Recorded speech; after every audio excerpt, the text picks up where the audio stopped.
Bueno, nos toca ahora el tercero de los momentos de este seminario.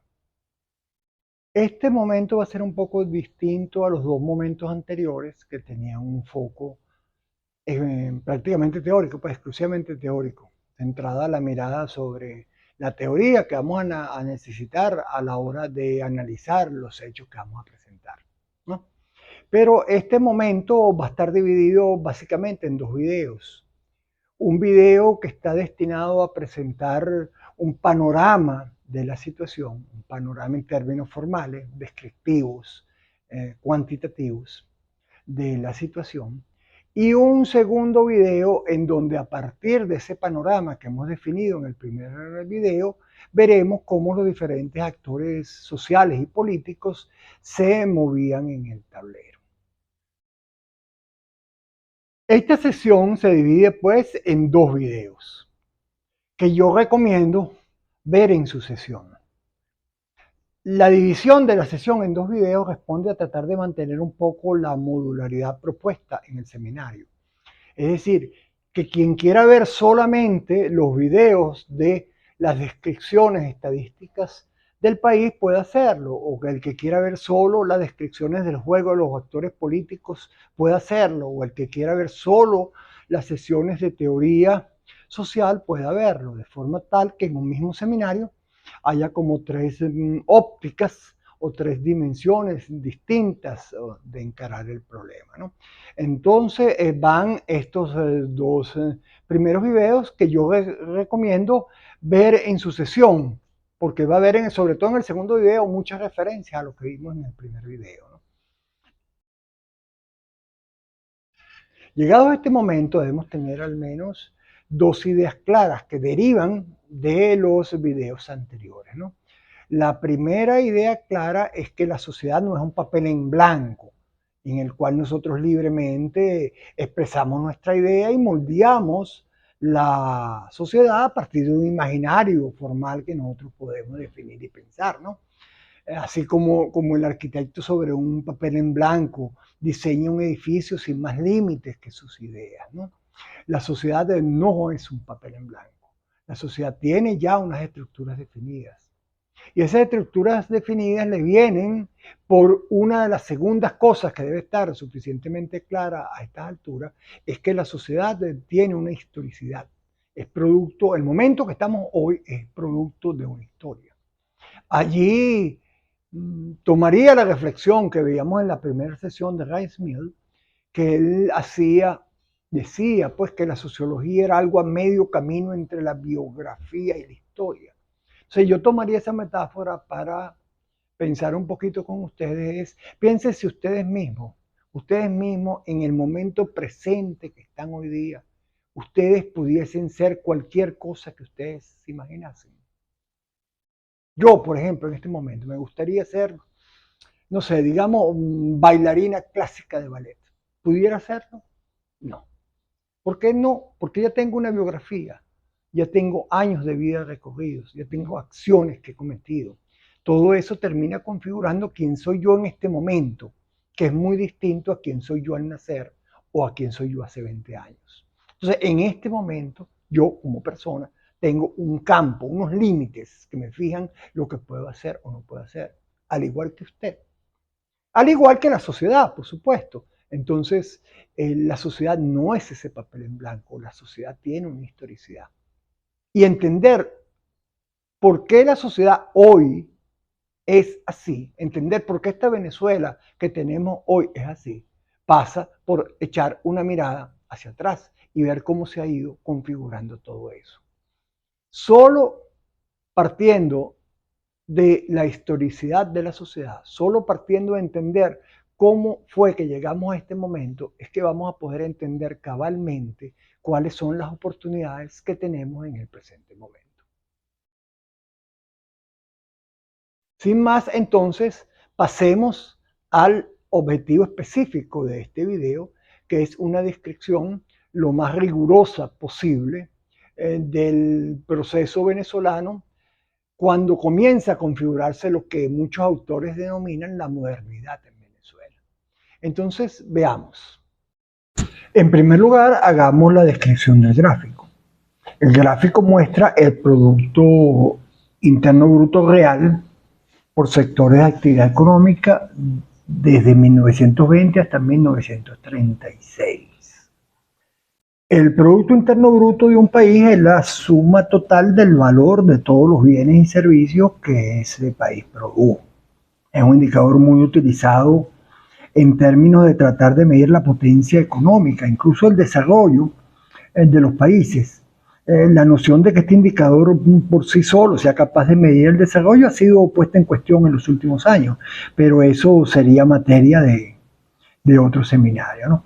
El Producto Interno Bruto total, es decir, la suma del valor de todos los bienes y servicios producidos en Venezuela, es esa área gris que ustedes ven, ¿no?, en el gráfico.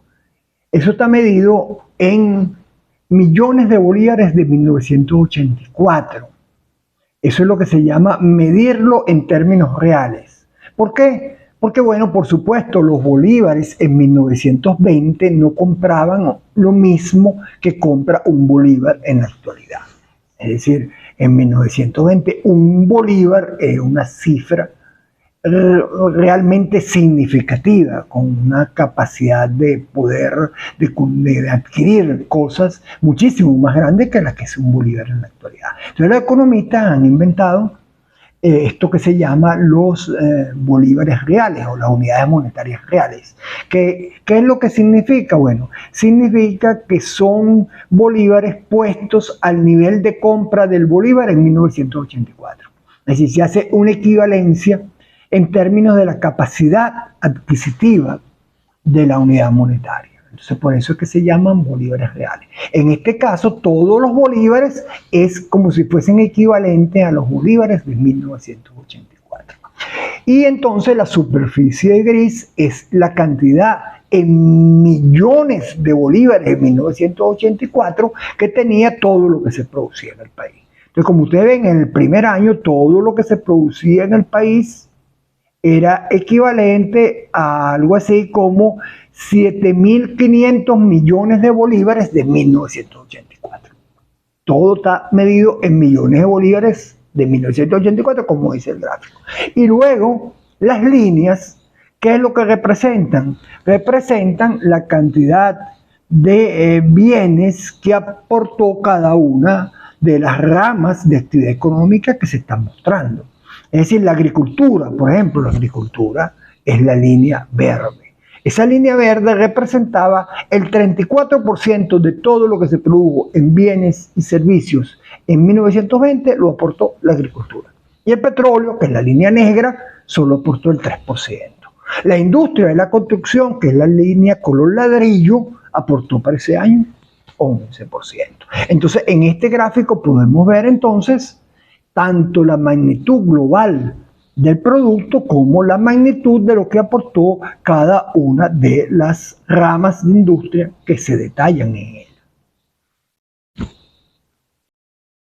Una nota pedagógica para aquellas personas que comienzan a iniciarse en este mundo del análisis y de los gráficos es que los gráficos que representan una serie de tiempo, es decir, que es la evolución de determinados fenómenos a partir del tiempo, como lo vemos en este gráfico, que es de 1920 a 1936, como el tiempo es algo continuo, es decir, el tiempo no se detiene, el tiempo es una sucesión entre un año y otro hay infinitos momentos. Entre los años hay meses, y entre los meses hay semanas, y entre las semanas hay días, y entre los días hay horas, etcétera, etcétera. Lo que se conoce como una variable continua.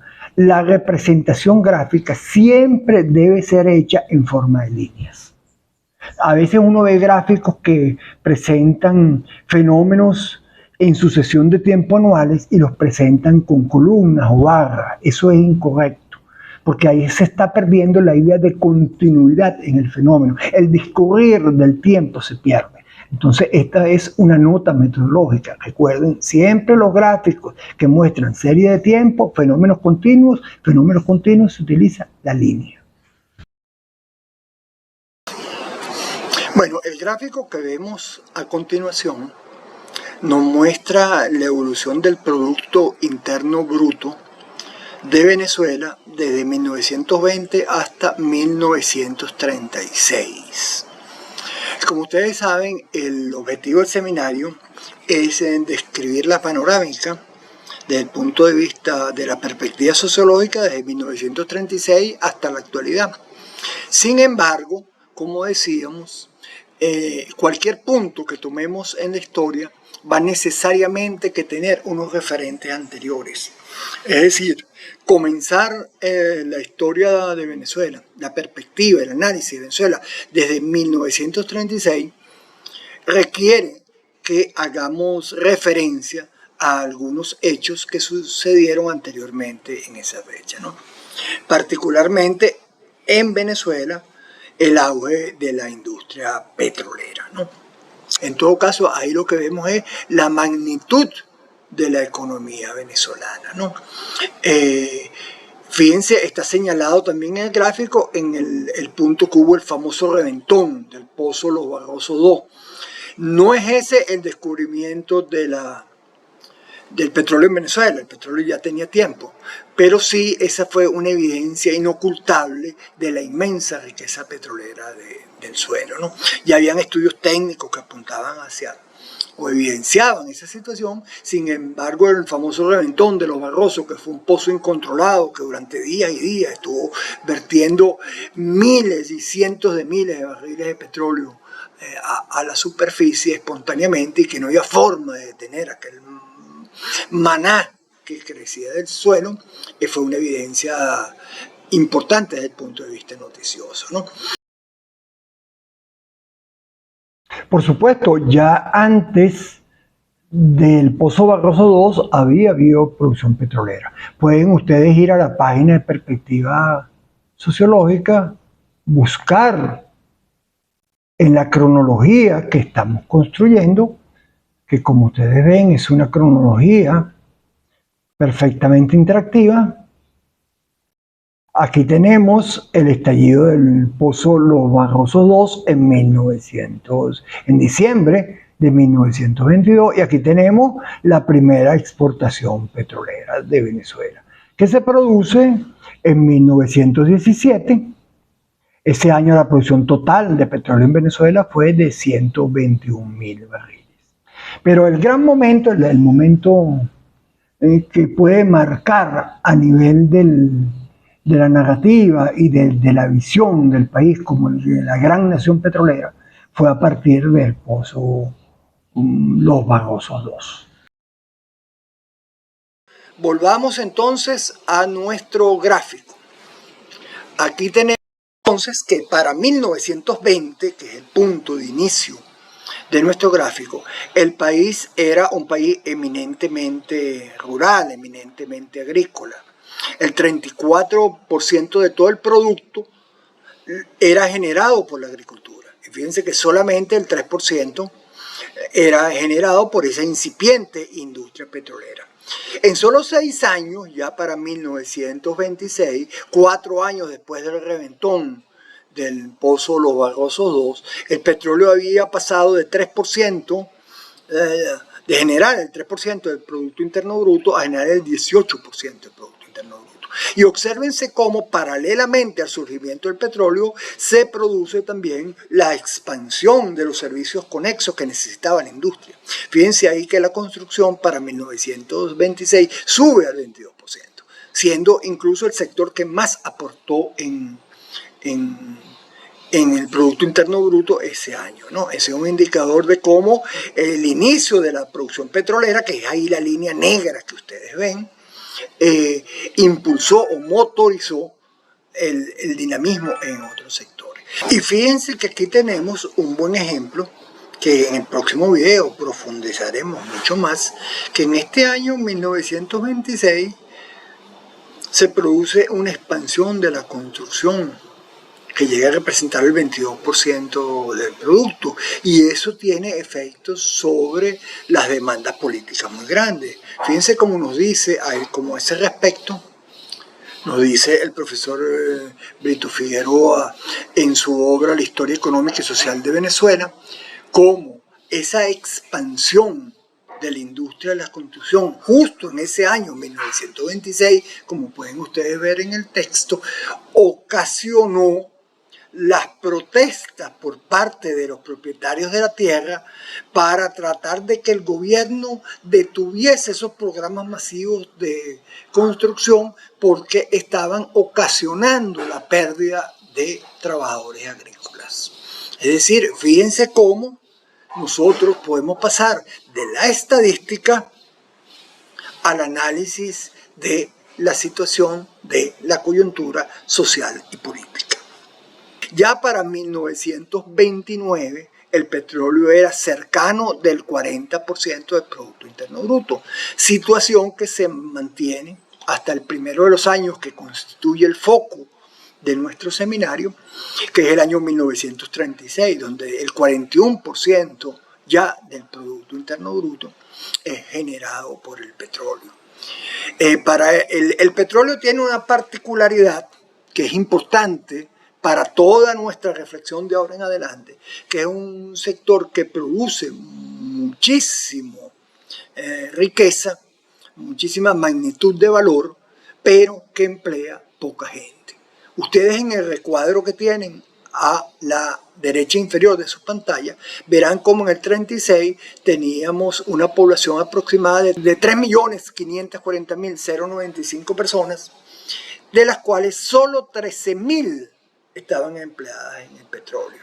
El sector gubernamental en ese momento era casi más de unas 5 veces mayor que el sector petrolero, y la industria manufacturera, incipiente también en ese momento, empleaba unas 45.000 personas. Para el momento en que el petróleo generaba el 41% del Producto Interno Bruto de Venezuela, era operado, era producido, era extraído solo por 13.754 personas.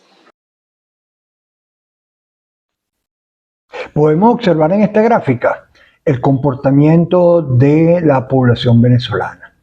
El área verde indica la proporción o el porcentaje de la población total que vivía en el área rural.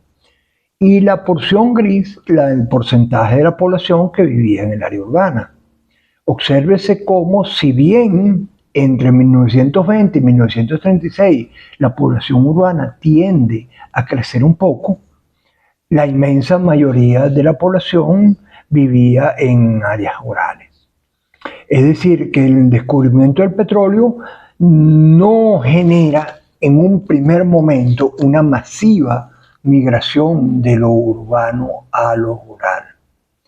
Ahora sí tiene un impacto sobre la forma de vida de la población urbana por la inmensa riqueza que supone. Ya vimos que el 41% del Producto Interno Bruto de Venezuela en 1936 lo genera el petróleo.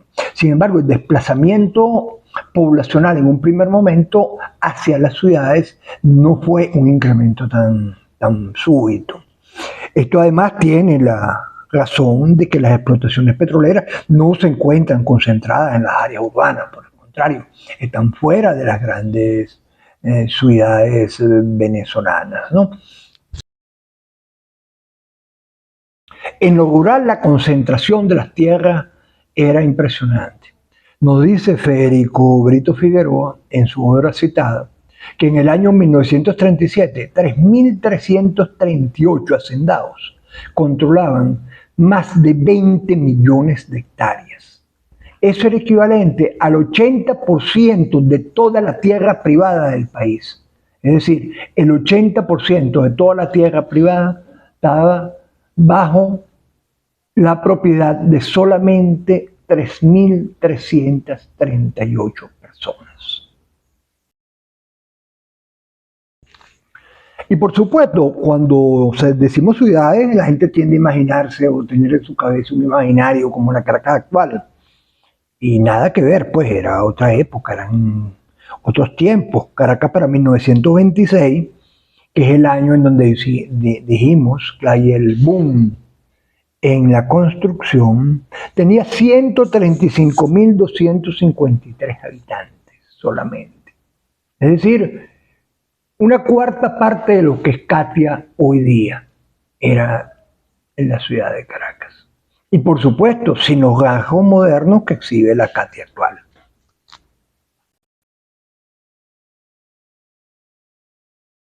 Bueno, poniendo un poco estos datos que hemos dado en el contexto latinoamericano, ¿no? ¿Qué tan grande era la economía venezolana? Ahí tenemos el Producto Interno Bruto total a costo de los factores en 1939, calculado por la Comisión Económica para América Latina y las Naciones Unidas, la CEPAL. Obsérvense cómo Venezuela, más de 2 décadas después de haber realizado la primera exportación petrolera, distaba mucho de estar entre los países económicamente más fuertes de la región. Vean a Argentina, vean a Brasil, vean a México.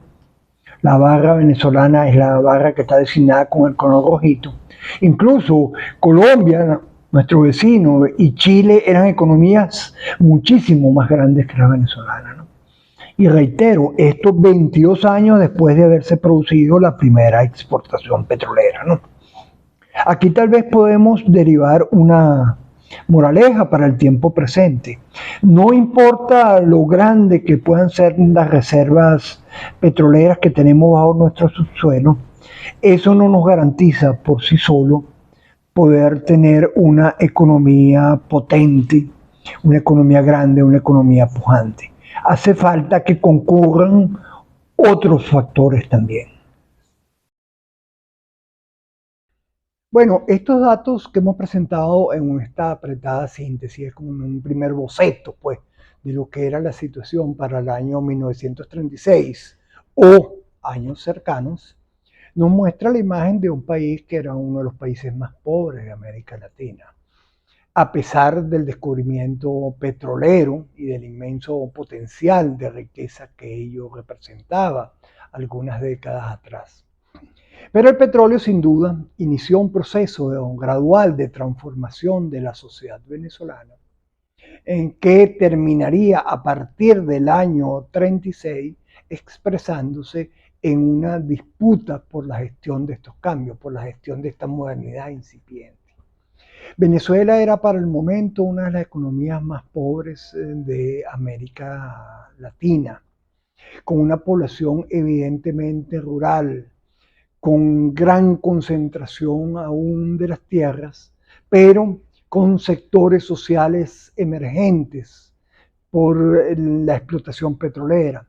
Comienza a formarse una clase obrera que era desconocida hasta ese momento en el país. Comienza un lento proceso de migración hacia las ciudades. En las ciudades comienza a desarrollarse el pequeño comercio, empieza a desarrollarse unas incipientes industrias. La industria de la construcción comienza a desarrollarse y en algunas ocasiones tiene protagonismo, como vimos en los datos, ¿no? Este es pues el escenario en donde los actores políticos y sociales se posicionan. Pues. Es como si fuese una especie de tablero de ajedrez que le define los caminos o rutas posibles para cada uno de ellos, ¿no? Donde ahora debemos comprender el sentido de la acción de los diferentes actores sociales, pues, en este escenario, pues. Y ya pintamos el escenario de la obra, tenemos la escenografía. En el próximo video, pues, entrarán los actores a representar sus papeles, pues, para utilizar una metáfora común en la sociología.